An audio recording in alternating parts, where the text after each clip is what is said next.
not be able to stay home, brother. You will not be able to plug in, turn on, and cop out. You will not be able to lose yourself on Skag and skip out for beer during commercials because the revolution will not be televised. People are understanding the power of story. And so what I did is I pretty much did what I could. So I did an artwork. Is there anything that you wish that you knew beforehand? Ooh. Oh my god, so much. How to condense it.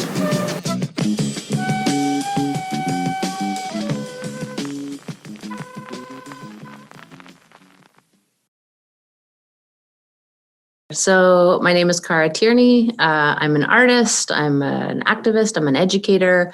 I live and work on unceded Algonquin territory. And I teach visual art, history and theory of art, and like gender studies, critical trans studies. And I'm a PhD candidate, and my research is about trying to understand the linkages between gender creativity, art, and education. Like as an artist, I feel like I've always been outside of the art world in many ways. And I think that a lot of artists have this experience of trying to crack into the art world. And I think even what that feeling tells us is that there is a hierarchical structure to art and to accessing spaces for art. And when we are able to crack into those spaces, like what even makes that possible, right? So what are the privileges that allow that create that possibility to exist? So, you know, if we're thinking about equity and in terms of art practices, in terms of the structure of the art world really needs to do a lot of work, is what we know. My name is Nathan Hall. I'm the CEO of Simple Story. We're a video marketing agency, as well as the CEO of Culture Check, which is an anti-racist support center for the workplace. I used to be really into the traditional arts, right? I saw how a song, a movie would impact me, right? And they would open me up to new thinking, and they would change me. And so I thought that great art could change the world, right? And I think at that time, I spent a lot of time, thinking about the idea of art being a reflection of society, or is it more that it is driving and steering society in new directions? Right. And my thinking, I think, evolved to replace art in those questions with science, education, healthcare. Right. So is science a reflection of society, or is it driving and steering society in a different direction? Is healthcare a reflection of our society, or is it steering our society in a certain direction? Right. We're all creating, no matter what area we find ourselves in, we're all adding to this canvas. But I think at the heart of everything in our society, I found was commerce, right? So, whether it's art, business is driving art, business is driving healthcare, business is driving the education sector. And it's like, the more I started understanding that and, following the money and understanding how all these things work, it's like, it can be, you could come off as being jaded, but then you start to get the reality of, well, if I'm trying to have this impact, if I'm trying to do this or make this change, understanding the reality of how things work, how things get done, is very empowering. So then it became a matter of aligning my beliefs with my, social impact, with the realities of human nature. And then it was focusing on, how do I create more alignment between all of these things? Because when I do that, then I'm going to have the greatest impact. So I think this is what has fundamentally shaped me as a creator. And so I see creativity no matter what people are doing, what area they find themselves in, they are going to have constraints. They are going to have things that they need to tackle. And it's a matter of figuring out, like, how do I best do that? Here's where I'm at. Here's where my goal is. How do I get from here to there? And that's essentially what creativity is. It's figuring out that pathway. Creativity, it emerges in a lot of really interesting ways. And one way that really inspires me, or one way that I like to think of being creative, is redirection. So understanding that, meanings and the way we construct meaning, there's sort of a rhythm and a tempo to it that can become quotidian and can become ordinary. And so one way to be creative is to just slightly shift maybe the pattern or the flow of meaning as it unfolds in ways that are structured around us. So to go back to the gallery, galleries are, structured in particular ways, and we have expectations and anticipations about how they should behave and how we should behave. And so, becoming aware of those structures, which in many levels operate subconsciously or unconsciously, subconsciously, trying to bring those up to the consciousness and then shifting those and, playing them against themselves as a way to make visible perhaps the structures that are embedded within, structures which of course are built across a white Western patriarchal history, and so demand to be redirected and demand to be made visible so that we can then disarticulate them. So those are moments that really excite me, where we can find those ways to make visible the sort of inherent exclusionary practices that get built into these structures. I think the ideas of, creative business models, creating, new structures, new ways of addressing old problems. To me, it's this is where there's so much creativity. And this is a creativity that really excites me today, because now it's okay, we can have real societal change by implementing these types of creativities, by thinking outside the box and not just, sticking with what has worked or how things were done before, but really opening ourselves up to whatever is out there. Let's address these problems in completely different ways, given the new realities that we're in.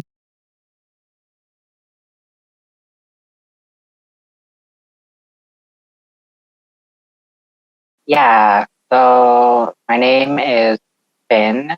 My pronouns, I go by they, them. I don't know, just finding myself in art, in mediums and whatever.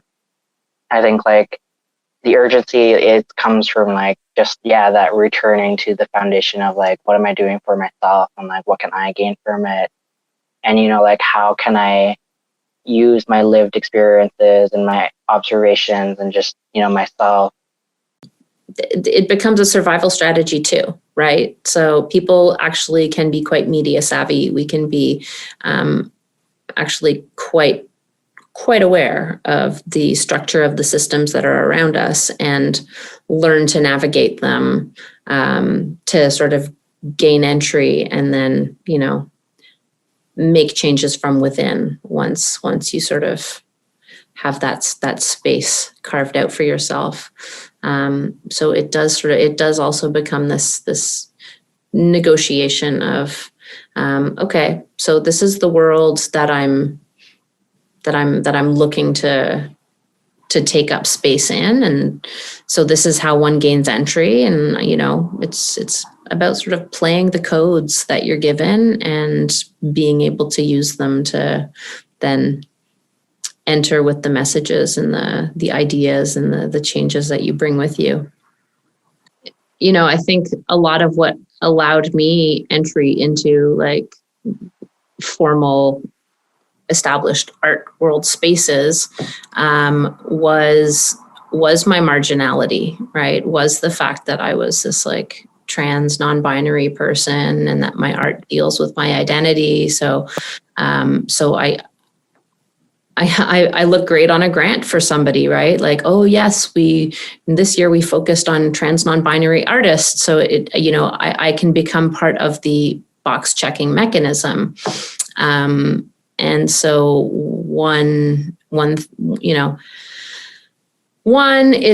there's always this like, okay, am I being co-opted here? Or is this a space where I can actually like stretch out and create change? And I think it's both and, like, it's not either or. I think there's probably a little bit of both things happening at all times. But one of the dangers then also becomes that, we demand of marginal people to be making work about marginality rather than like being an artist and just being invested in whatever holds your interest, right? There becomes sort of this mode of production whereby, okay, if the only way to enter the art space is to be the token artist, then, I'll make the token work that gets my foot in the door. So, it can be like, I guess, a strategy to make that work, to get your foot in the door, and then be like, actually, I'm a minimalist abstract painter, and, let's look at these colors together because that's going to make us all feel good. When I create, I'm always kind of thinking of like, what do I have the, like access to? What resources do I have access to? And like, what are the capacities that I have that I can, like use to join the conversation? Yeah, it's just about like raising those conversations in whatever ways that I can to like, if it's through like a painting or a drawing or like very direct words. I think just to have that conversation of like, what is working, what's not working, what do I have, and what can I share, and what can we teach each other is always like in my view of like what art can do for me, I can do in art.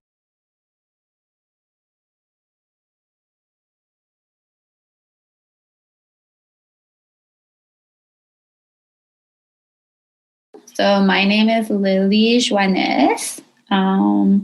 My pronouns are she, her.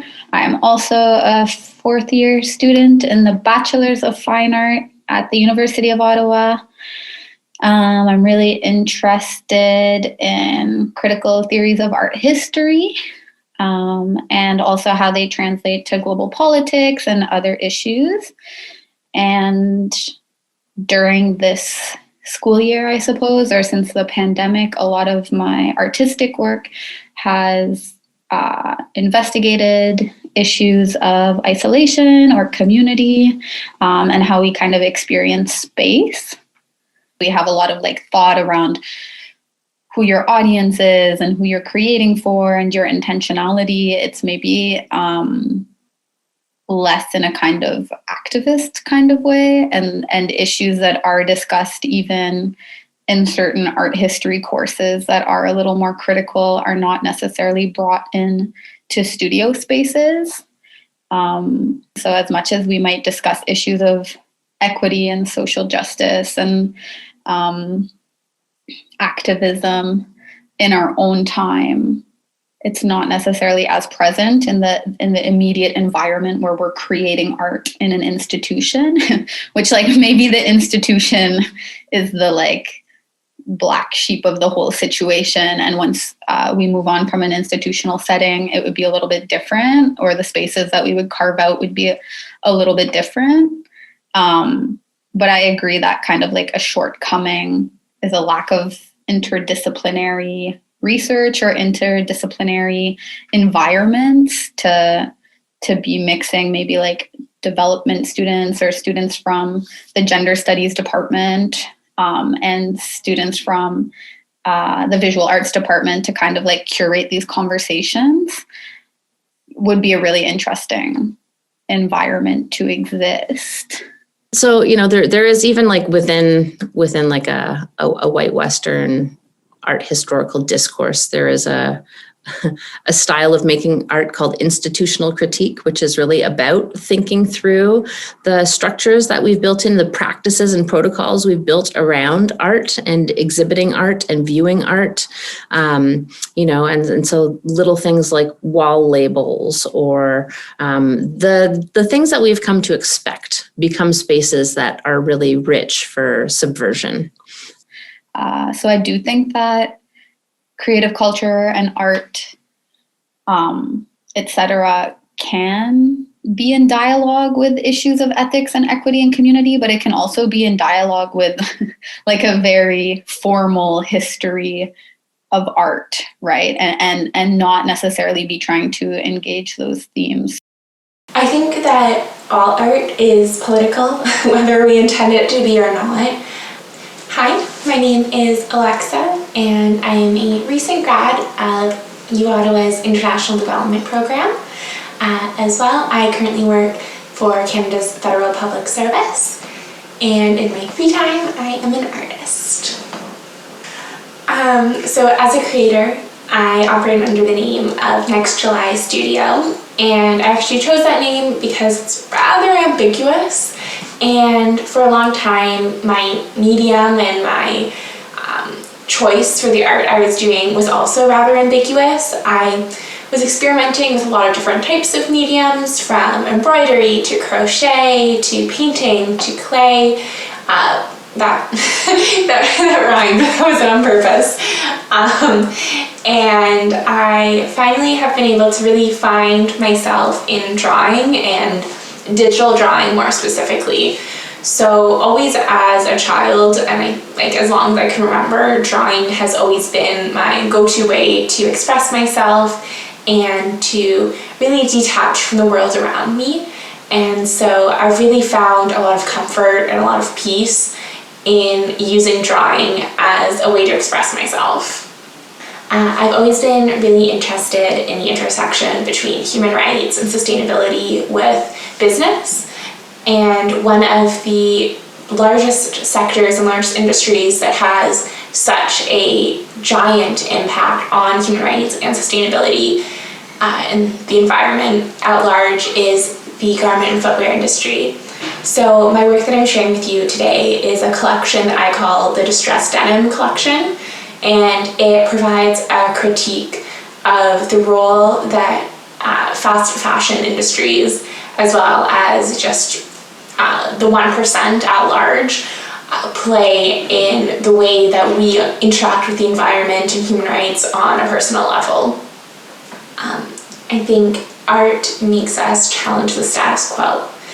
It makes us question the world around us. It makes us be curious about why things are the way that they are. And this whole idea of challenging the status quo, of questioning the world around us, that in its very essence is where ethics and equity derive from. I think simply by creating, we are engaging with politics and social movements and public discourse.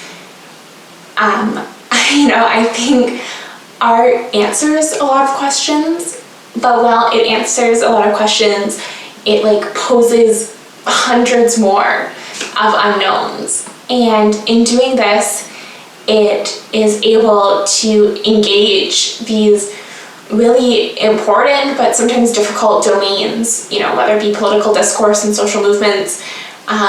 Art is at the forefront. And I think this is especially true in a digital world. I think more than ever, art is being made accessible, and the messaging behind art is being made accessible to a wider audience. And this can lead to such a strong ability to engage in these conversations and engage in these arenas, and as well as creating a greater discourse around the ideas we're trying to present through our creativity and through our art. It's answering all these questions, it's posing more, it's creating a more curious world.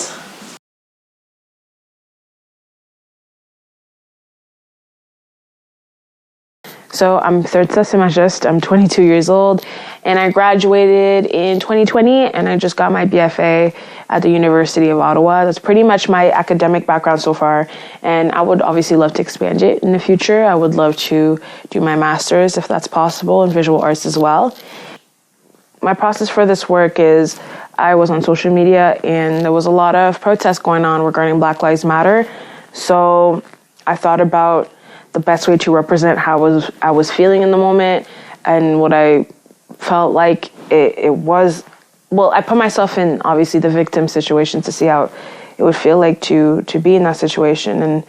And as a Black girl, I honestly, it wasn't too hard for me to put myself in that position.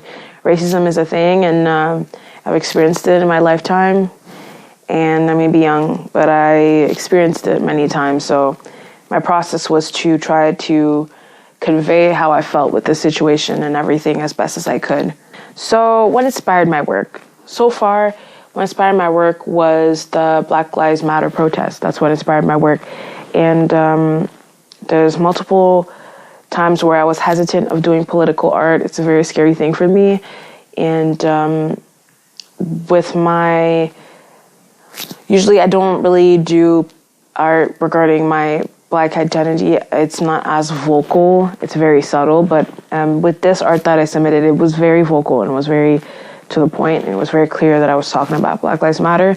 And that's what pretty much inspired my work. And I couldn't go to the protest in Ottawa, unfortunately, due to COVID. And I didn't want to make my vulnerable family members at risk. So I couldn't go expose myself.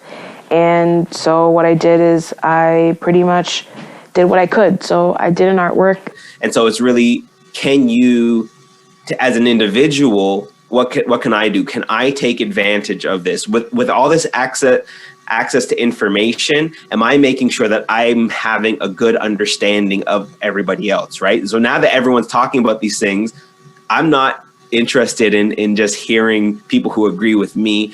I want to expose myself to everyone who disagrees with me so I understand where exactly they're coming from. Why do we have differences of opinion? Because to me, it's like, that's how I'm going to be able to have a more meaningful conversation. That's how I'm going to be able to make change. It's not by surrounding myself with people who think like me and talk like me. It's exposing myself to the opposite of that. And so I think it's all of our individual responsibilities to make sure that you're still diversifying your news feed. You're diversifying the content you're taking in, the books that you're reading, the people that you're engaging with. And it's not like I will only have a meaningful conversation with people who I agree with, and then I will argue with people who I disagree with. And it's, no, let me have a conversation to walk away from this so I can understand why you think what you think. And really walk away with the goal of truly understanding somebody, not to be understood, but to understand. I think we'd be all in a better place with that. Yeah, like I waver between optimism and pessimism because, all of these, like, this is not new, right? Everything that we're saying, this is, and that's part of, I think that's part of the, the nature of violence is that often it presents itself as new, and it's not new. These are old concerns. These have been voiced before for decades. And these responses have these modes of response have also existed. So, I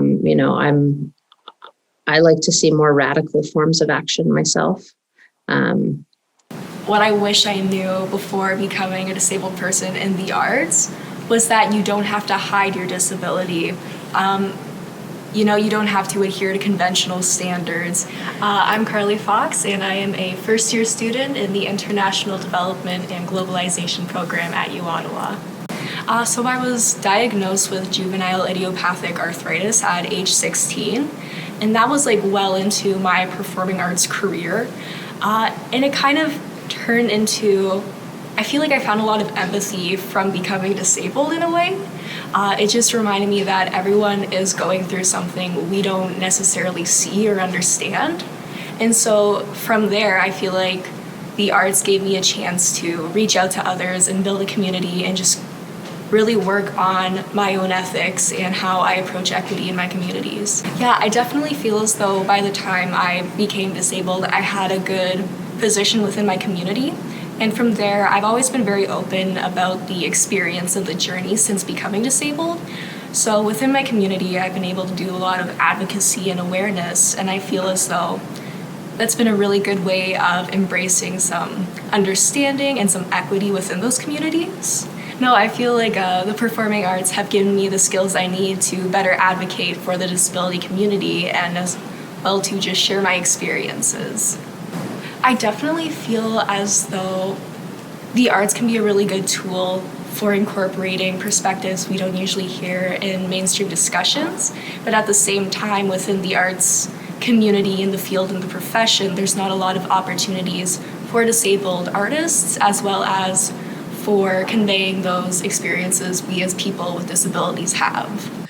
When I go into businesses and I'm talking to like business leaders and CEOs and stuff, it's kind of the same conversation, but it's positioned differently. And it's like, well, here's the business impact. Here's what's going on. How do you create that alignment with like social values versus what's going on in the business, and, showcasing how this is showing up. So, to me, it's, when we talk about racial injustice or like racism, it's like the whole concept is that it's systemic, right? So it exists everywhere. And so no matter who I'm talking to, whether you're a elementary school teacher or professor, you run a business, you're in the government, whatever the case may be, you're a student, having the conversations of how is this showing up? What are the impacts? What are the implications of what's going on within your sector or within the reality of your life right now? And just being able to have those open conversations. I guess my ultimate goal is these dialogues. For so long, I felt like, I mean, oftentimes, like I would try to speak up about it over the years and you would get denied. You would get, rebutted. You would get like all of these things that just kind of tried to mute my voice. And so now it's like, oh, okay, well, anytime someone asks me to talk, it's like there's a lot of years of silencing to go. And so just really kind of sharing through all of those experiences, like, okay, let me tell you about my experiences during elementary school, through high school, through university, in the workforce, living in the suburbs now, and like all of these different aspects. I can share with you these stories, or these are stories that I've heard from other individuals, and just understanding how big of a problem this is and what to look for. Because a lot of times, like, people are very confused because they're expecting, these overt, disgusting gestures. And it's like, okay, that's what I'm looking out for. And if I don't see that, then everything is good. Right. So just creating more of that awareness around, what to expect. What does it look for? How do you better support where you are?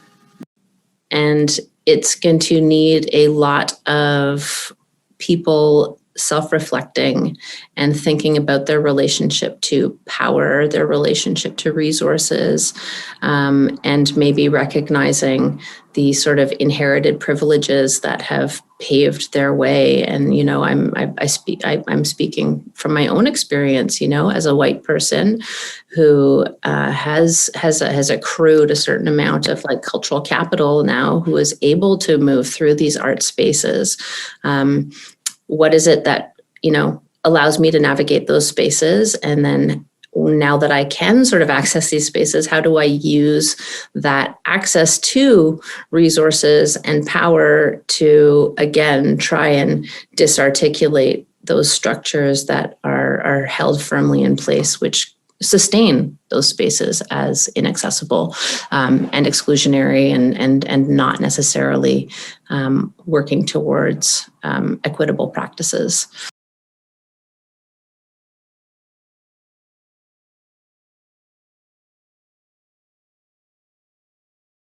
Okay, so my name is Devon Banfield. I'm a 21-year-old transmedia journalist from Toronto, Ontario. I currently live in Alberta. I moved to Calgary for a job about 3 weeks ago. I currently work in radio. I'm an anchor and reporter. I love what I do. This is always what I've wanted to do. And I also work as an author and a journalist. Or not a journalist, rather, an author and a photographer.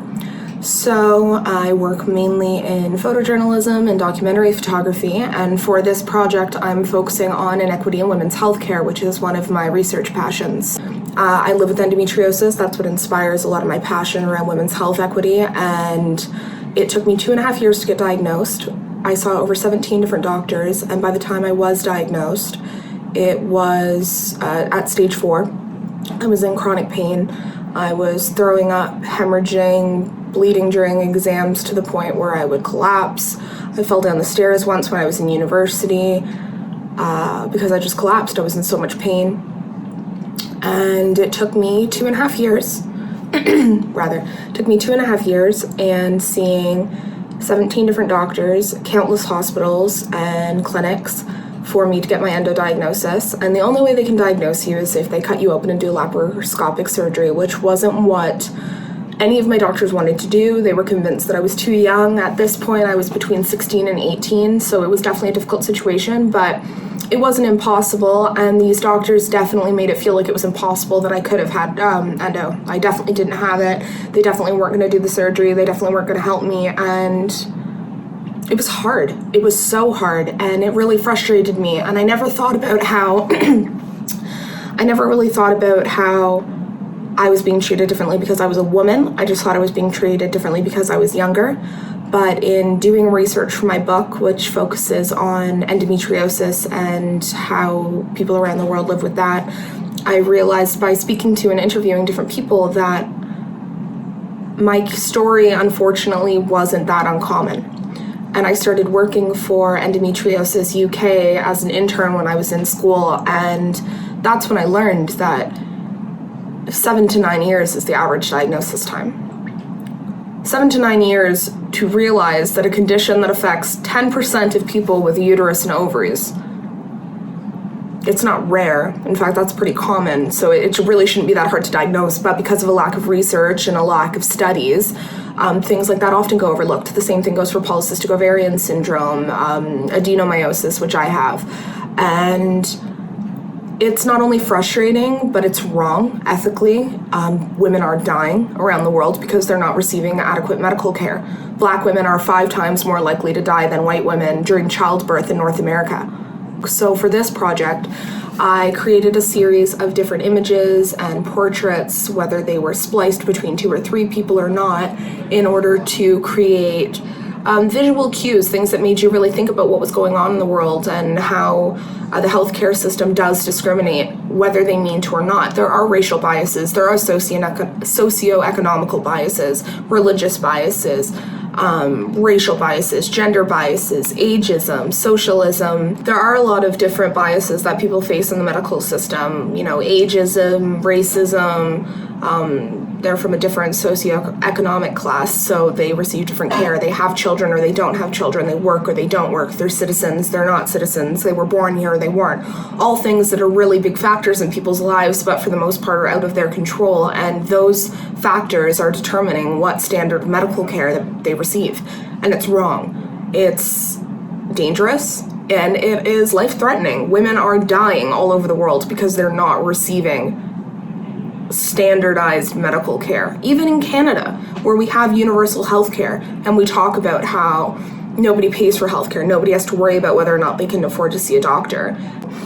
Focusing on how men and women are treated differently in healthcare, on how people who have a uterus are often understudied and receive less quality of care than somebody with a penis and testes.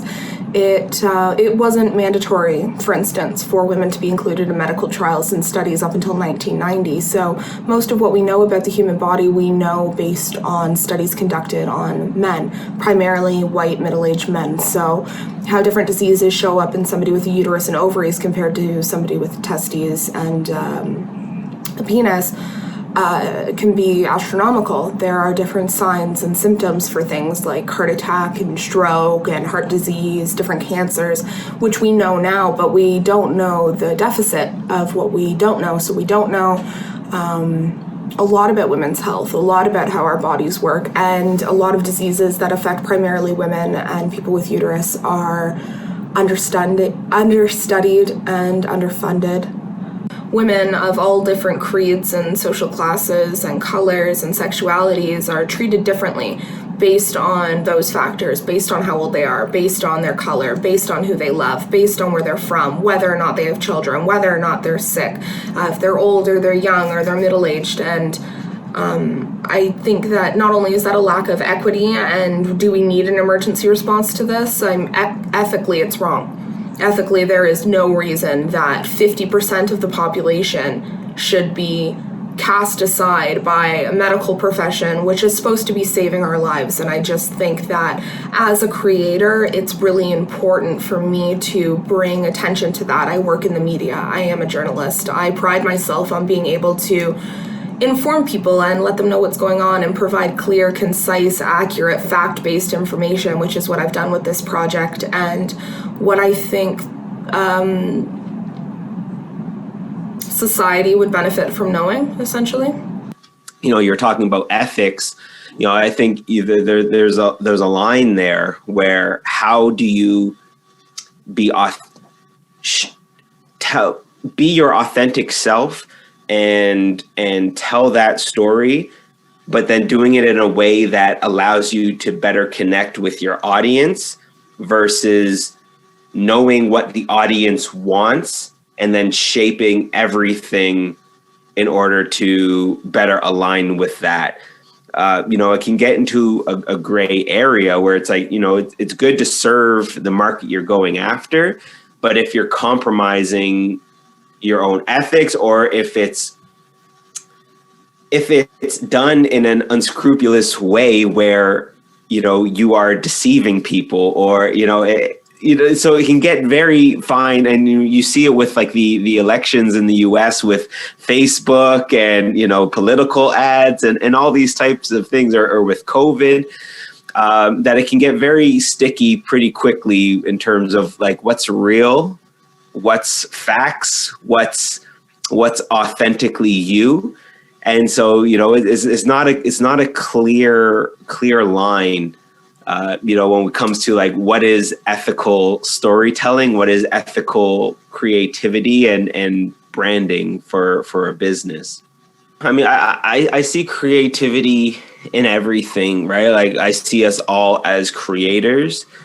You know, we tend to get caught up in the traditional sense of art, literature, painting, music. But to me, it's like creativity is expressed in everything that we do.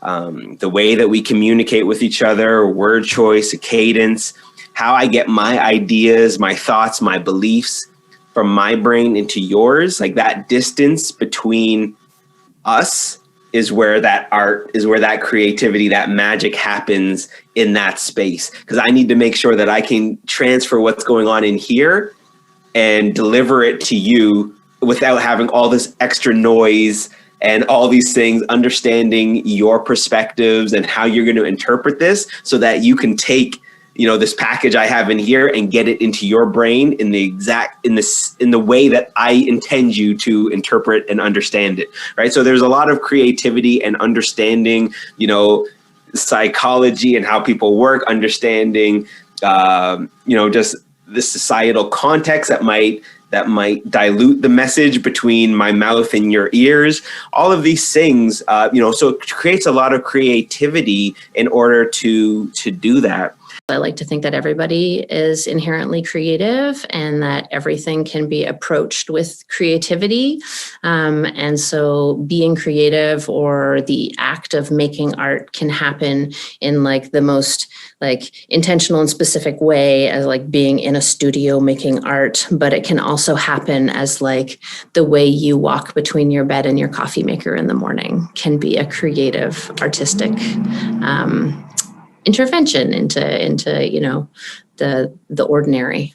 I think like creative culture And art, whether it's like cinema or music or poetry or visual arts, can offer like a unique sensibility or a unique way of seeing the world that may be accessible or provide an easier entry to some of these like conversations about large political topics that may often seem inaccessible to people.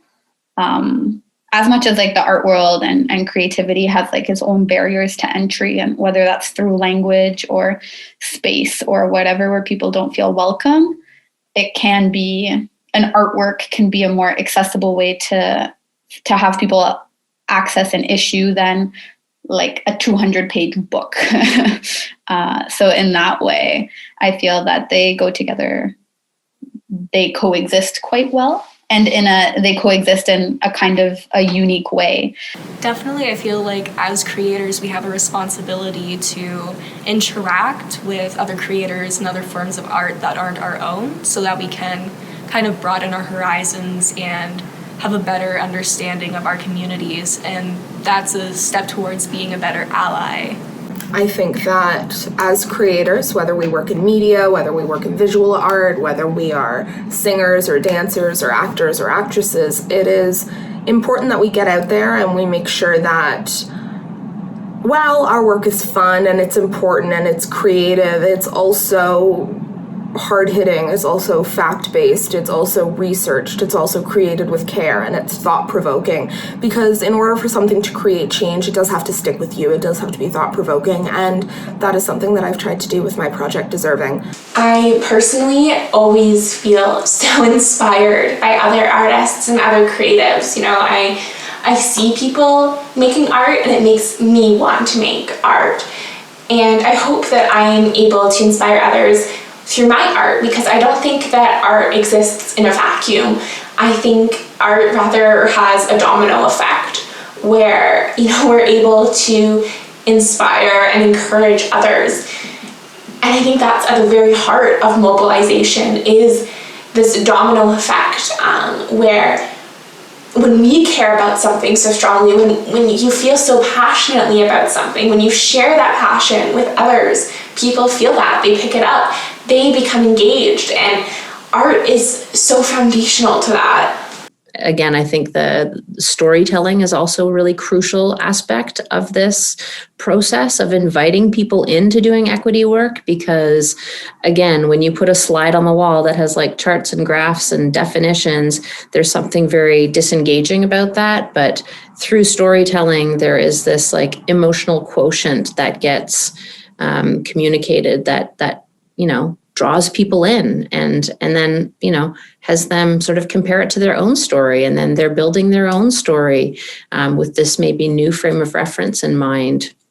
So rather than it always feeling like, oh, I'm being taught about this community that is away from myself, it becomes actually a very personal, and it becomes about the self, and like, oh, this isn't about somebody outside of me. This is about me, whether it's about my own oppression or whether it's about my complicity in upholding systems that I didn't even realize were causing this harm. It becomes this sort of moments where people start to see the ways in which they can actually be actively involved in making those changes. And sometimes that's as simple as just asking questions and not taking for granted all of the things that we've been taught, which we know now are just like, by and large, quite terrible in many ways, because they sustain modes of power that continually erase and seek to, you know, eliminate, unfortunately, those that don't fit the norm. How do we connect and resonate with somebody? And now we're seeing a lot more of that, where all businesses, or even outside of businesses, associations, nonprofits, universities, politics, people are understanding the power of story and being able to, you know, shape people's, you know, vision and thoughts of you through the content that you're creating, how it's posted, how you're presenting yourself. And so we're seeing a lot more mindfulness across all industries and in all areas. Even, individuals now with Instagram, people are trying to brand themselves. And it's like, what's my story? What story am I trying to tell? And shaping the perception that they have, people curating their Instagram feed to be like, okay, well, this is my aesthetic for this quarter and these types of things. And so we're seeing a lot of these practices kind of filter down into all aspects of life. So, I mean, I guess there's pros and cons to it. It's powerful that people are understanding human condition, how people think about things, how people see things, how they interpret things. And now they are crafting their messages, crafting what they're doing in order to better connect with people. I feel like art has often evolved alongside with the times. I feel like the more people are allowed to state their political opinions and their social views and such, I feel like art has evolved with that and people have used it as a different outlet. And I think it's really nice that people are using art as a way to communicate. We're so used to just talking and listening, and it's a very important communicative way, don't get me wrong. But I think art is a different way to challenge your views, because when you see art, you question yourself, you look at it, you're like, why do I feel this way? Why does it represent itself that way to me? And it represents itself differently to another person. I think art is really good at doing that, questioning your views and seeing a different perspective. I think it's very good. Art is very good at doing that. And regarding what we create, who we're creating for, I don't think I've ever created for a specific audience. Obviously, there's a main idea of what your audience would be. Like when I create something regarding Black Lives Matter, I do typically expect for it to relate more to Black people. However, I do feel like when I do create art, it also can be shared to someone else. I don't think it necessarily has to be someone from my community. I think it could be from someone out there who's trying to understand and sees my art and sees it from my perspective. Like I see art from different communities and I see their perspective. I think it's very interesting how art is just not for one person. I think it's for the people, everybody. And I think art is very good at reaching different audiences because talking about it can be a bit difficult sometimes. And I think that art is very great at showing and understanding what we see in our heads. I think art is important in any discussion. I mean, I think it's especially important in conversations when we're talking about ethics and equity and emergency response, absolutely. But I think at large, art in creativity is foundational to any conversation. I think it's instrumental, it's pivotal, it's so important to any conversation that we're having. And I wish people saw art as important and creative culture as important as just simple talking and listening and such like that. I wish people saw art as another outlet. Art is a very beautiful outlet to use to discuss what's going on and to state something. And I think art should be, and creative culture should be involved in discussions like that regarding ethics and equity and emergency response. I think it's very important. And so I see the ultimate thing with creativity is how do I have that, I guess, the resilience and the flexibility to pivot, to adapt, right? We see how quickly the world can change. We see how quickly industries can change and move from one thing to another. Like the old guard falls away and something new comes up. Are you going to be able to bridge that gap? So when, healthcare gets disrupted, when the education system gets disrupted, when whatever industry you're in, are you ready for that next phase, right? So many people put so much energy into maintaining systems that exist, but this is a futile effort. It's really understanding where's the ball going and how do I get on top of that so that I can best react to the situations. And so, when we're talking about racial injustice and equity and all of these things, it's understanding, okay, what is the moment saying right now? What are the opportunities? Where's the ball going? What what's hindering people? What are the barriers that are existing that are preventing meaningful dialogue or from us gaining any traction? What's going on? And the more that you can like break all of these things down into the elements, the better you can formulate a plan to address each and every one of these things. It's like, okay, here's the opportunity for this, or this is what's standing in the way. Here's how I make that connection. I wish people understood how diverse the disability community is. I mean, I just have a physical disability. I don't talk for people with learning disabilities, mental disabilities, stuff like that. And I think that because it's so diverse, people are so overwhelmed, they're not going to make the effort to understand it all. But it's worth it. I mean, the disability group, it's one of the largest minorities out there, and it's also one that transcends class and race and gender. It's also the only minority you can join at any time. So how do we break out of this cycle? How do we turn this energy and this discontent that we feel for ourselves and feel for each other? How do we turn this towards a system that is failing us and failing each other? How do we turn towards this without having to have a disaster, without it having to be an emergency response? How do we keep it constant without it being reflexive? How can your art practice, like your continual practice as an artist, be something that can be sustained?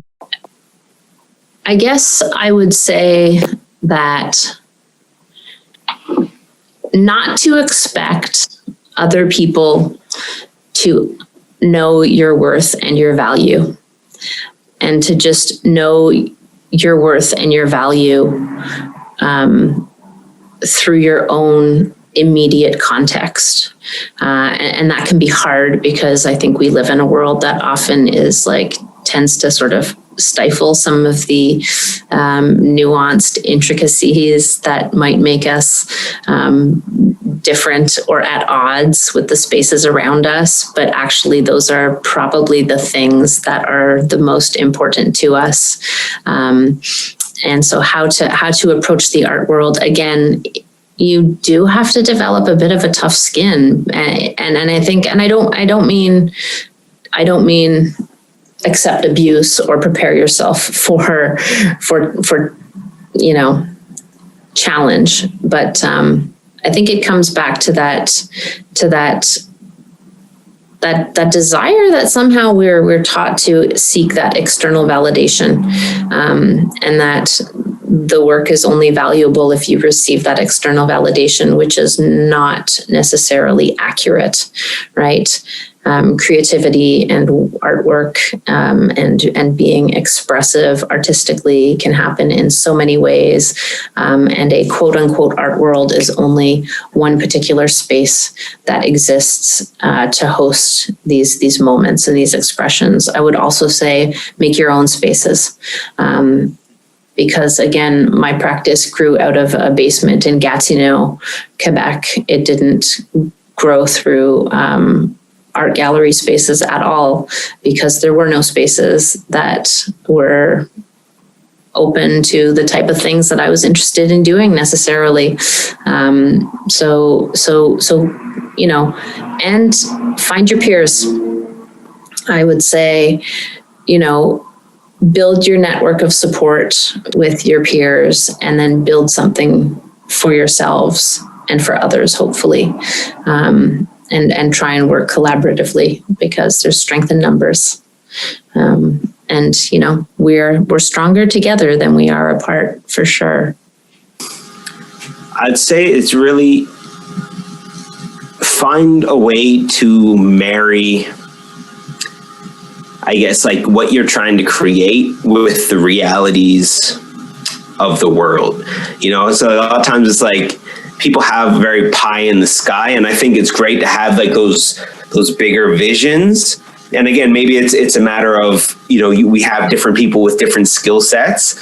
So maybe you're not the one who can be the implementer, but connecting yourself with people who are grounded in I guess, the realities, and just bring that together. So we have those pie in the sky thinkers with doers and people who can implement things, because we need to bridge that gap. Like, there shouldn't be such a disconnect between like arts and, like I said, like commerce and science. And like, I want to see these fields blend together more to have greater impact. Right. So it's not just like, okay, I'm creating art for the art minded or for people who are interested in these things. And then you have to sell out in order to survive and get money and be paid and to have a job and all these types of things. It's like, I don't feel like this gap needs to exist anymore.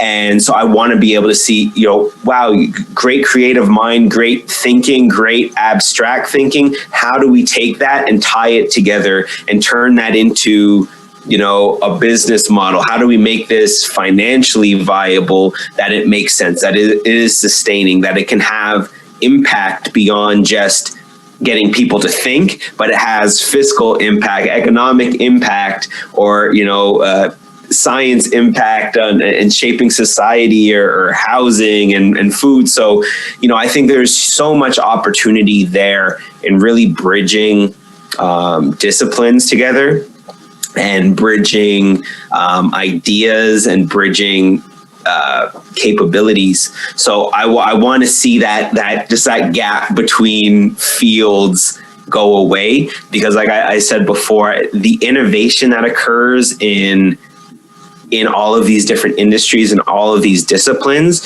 is such a powerful thing. And so if you have somebody who only thinks about, if I came up in a scientific discipline and I see things in a certain way, and I just stay in that field, it's like someone who came from over here is going to be able to share things and see things in a different light, right? They may not have the same basic understanding of things, but that's is why people coming together. And I see so much power, if we look at like the body, every body part has its own function, and really finding ways to respect and uplift like the different functions, right? Like some of us are eyes, some of us are hands, some of us are noses, and we all have those different functions. And when we work together, we can be so much more powerful.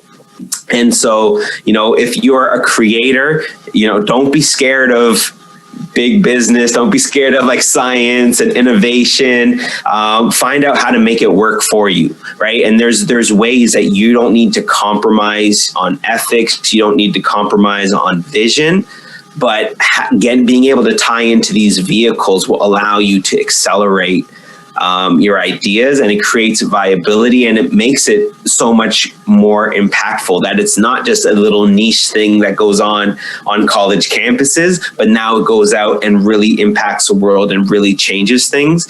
Because I don't want to see because you see it all the time, like in universities, on campuses, everybody's a poet, everybody's a visionary, everybody's a writer, everybody's going to change the world. And then 5 years after graduation, we all just become cogs again. So it's like, we need to be able to do better at that, where it's not an either or situation, but you're able to do both. And so I really see, this next generation, with the tools, like I said, the internet and social media and, computers, smartphones, like we have such great tools to have such powerful impact, and we see it in the ability for people to come together to bring awareness to these issues and to do these protests and all of these things. It's like we see that when we come together for a cause, how powerful that can be. So how do we kind of bridge all this together so we can put this energy, we can put this creativity, we can put this brain power to solving a lot of these big problems? And it's not just a matter of, well, we need to burn the system and just rebuild it again, but it's like, all right, you guys are doing something that's working over here. We have good ideas over here. Let's make this happen. So I guess that would be my advice.